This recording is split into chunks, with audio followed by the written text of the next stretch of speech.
Hello, Mr. Taylor here, just doing a quick little video about how to write adverb-fronted complex sentences. The work that I set you today needed you to write some of these, but I thought maybe it might be useful to give you a little bit of extra information to go alongside it, just in case you're struggling with it. So this is what we're going to run through in the lesson, in the video. Firstly, you need to know what every sentence must contain.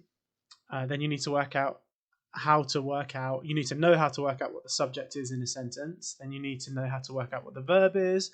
Then you need to know what an adverb is. And then once you know all of those things, you can put it all together and you can write an adverbial fronted complex sentence, which is just one type of complex sentence. Of course, there are loads of different types of complex sentences, but at the moment, we're just going to focus on this one type, adverbial fronted. Okay, first then, so what does every sentence have to contain? Every single sentence that makes sense has to have a subject in it, it has to have a verb in it, and then sometimes there's some other bits and pieces in it which you don't really need to know the technical name for. We'll just call that the rest of the sentence. So I'll just run through a couple of examples here. Okay, so you could say the sun was shining, which it is today, which is lovely. So in this case, the subject is the sun, and the verb is actually called a verb phrase. If there's more than one word that makes the verb, it's called a verb phrase. So the sun was shining. The subject is the sun, and the verb phrase is was shining. And there's no rest of sentence in that case, so we'll just leave that blank. All right, so that's example number one. And example number two. The baby cried. So the subject is the baby and the verb is cried, and there's no rest of sentence there. We'll do a couple more. Let's do, I don't know, the fence swayed. Let's do one with the rest. In the breeze. So as you can see, every single sentence has got to have a subject in it, it's got to have a verb in it, and sometimes it has the rest of the sentence in it. Okay, hopefully that makes sense. What we'll do now is run through how to work out what the subject is and then what the verb is. Okay, so firstly then, a subject is pretty easy to work out. A subject is always going to be a noun, and it's always going to be at the start of the sentence, and it tells you who or what the sentence is about. Okay, so any word that is a noun at the beginning of the sentence that tells you who or what the sentence is about is going to be your subject. So going back through my other examples, we had the sun was shining. Obviously, that's about the sun, and the sun is a noun. And that's at the beginning of the sentence, so therefore that's the subject. You've got the baby cried. Well, it's about the baby, isn't it? So that's the beginning of the sentence, and that's a noun, so that's the subject. And then you've got the fence. Well, fence is a noun as well, and it's at the beginning of the subject, of the sentence, sorry, so that's the subject. Remember, a noun is a person, or it's a place, or it's a thing. Okay, so if you've got a sentence, the noun at the beginning tells you who or what the sentence is about. That's your subject. Okay, so a verb is often referred to as a doing word. I actually prefer to say it's an action, because if you call it a doing word, that you risk forgetting about some of the most important types of verbs, because obviously doing words are things like running, speaking, working. But actually, the most common verbs that you use are things like is, are, were, was. And the reason these are verbs too is because they basically mean they are being. If you said the car is red, then what you really mean in that sentence is the car is being red. Okay, so if you've got is, are, were, or was in a sentence, they are always going to be verbs. The only thing that makes this a little bit more complicated is that you can have a collection of words together, and they would form a verb phrase. Okay, so if we said the baby was crying, as I've just said to you, was is always going to be a verb, crying is a verb too. So in this case, was crying is the verb phrase. Okay, so if in doubt, look at the subject, ask yourself what the subject is doing, and then that is the verb. So in this case, it's really easy to work out the subject, as I said previously, because it's the noun at the beginning of the sentence that tells you what it's about. So that's baby here.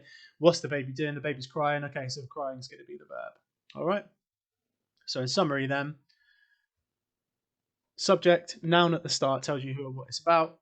Verb is what they are doing. Is, are, were, and was are always going to be verbs. And then you can also have these verbs paired with these verbs like running, speaking, and working.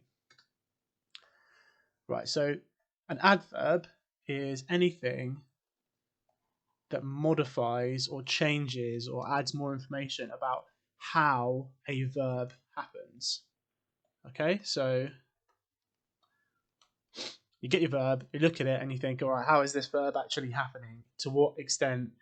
To what, I don't know, if it's a noise, how loudly is this noise happening? If it's a movement, how quickly is it happening? Any information that about how that verb takes place is going to be an adverb. Ordinarily, they end in ly words. So going back to my examples again, let's talk about the sun. Okay, the sun was shining. So anything that changes, what's going on there? Anything that changes the degree, I probably should have actually put the was there, because that's the thing I'm actually talking about, isn't it? That helped. The sun was shining. We want to change the meaning of was, or modify the meaning of was, or update it. Okay. So let's imagine it wasn't shining, it was raining, it was really, really cloudy, and all of a sudden, randomly, the clouds parted and the sun came out. Well, how did that was happen? That was happened really suddenly. Okay. Or, let's go for another example. Let's imagine that you had a picnic planned, and so it was fortunately, it was fortunate that the sun was shining. So you could say fortunately. So ends in ly, and it says how the verb happens, how the verb takes place. Okay, that's how you know an adverb. Right, how can I write an adverbial fronted complex sentence? So we'll put it all together now. What I'm going to do is I'm going to do an example of a simple sentence, and I'm going to upgrade it into an adverbial fronted view so you can see how this happens. Okay, so the first example I gave you was the sun was shining.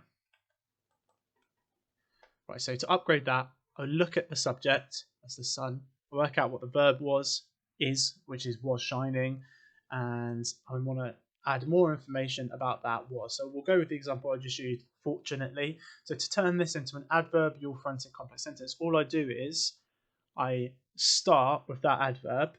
So in this case, I'll do fortunately.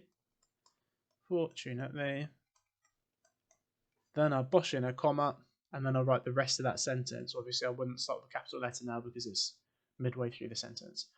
The sun was shining. Okay, so that's example number one. It's worth mentioning here, I have to think of the first sentence, the independent clause, the main part of the sentence, before I think of the adverb, because I can't use an adverb for a verb that doesn't exist yet. So you have to think of the main sentence before you do the adverbial complex. You wouldn't want to write it down because you don't know how long the adverb is going to be, but in your head you'd want to know what the main sentence is going to be. So my second sentence was the baby cried.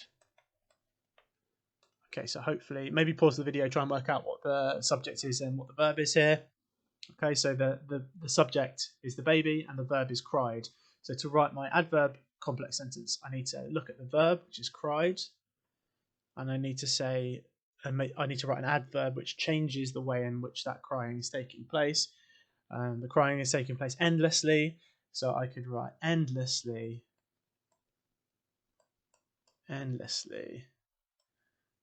The baby cried.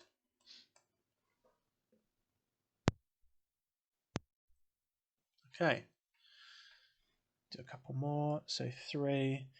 The fence swayed in the breeze. The fence swayed in the breeze. So it's a Z. Okay.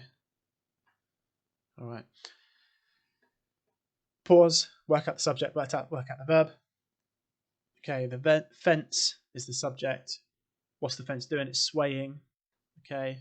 How is the fence swaying? Is it swaying violently? I don't think so. Sway is a bit more of a gentle verb, so I'm going to go with gently.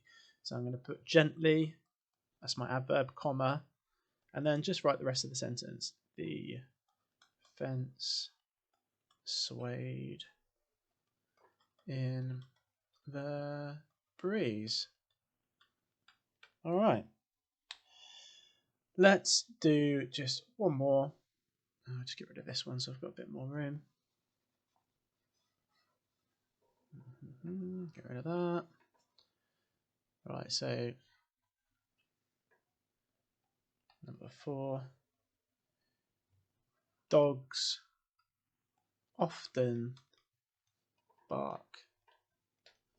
Right, so the subject is dogs. The verb, can dogs often? No, dogs can't often. Can dogs bark? Yes, dogs can bark, so that's going to be my verb. So in what manner do they bark? I could do loudly, dogs often bark. I'm going to say it's annoyingly. I find it annoying when they bark, so I'm going to say annoyingly. Comma, dogs often bark. All right, so I'll go through summary of the steps now, and then I'm not actually going to set you any tasks in this video because you've got the corresponding work that I set in the PowerPoint, or that I'm going to set in the PowerPoint. So just do those. If you do want to do some bonus ones, you can just look out your window and write some adverbial fronted complex sentences and send them through to me, and I'll mark them for you and give you a score and stuff. Otherwise, just do the task in the PowerPoint. That should keep you going. So, come on. This is rubbish. Right, so this is how you do an adverbial fronted complex sentence. 1. Think of a sentence. So it could be a simple or it could be a compound. It doesn't matter. That's step 1. Number 2, work out what the verb is. All right. Number 3, ask yourself how the verb happens. Ask how the verb happens. Number 4, write that adverb.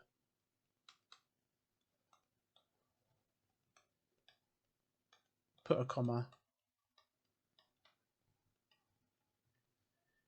And finish the sentence. All right, that's it. Hopefully that's helpful. If you've got any questions, or if you're stuck on it, or if you want any more help or any more work, just send me an email and I'll happily send it to you. All right, thanks. Bye.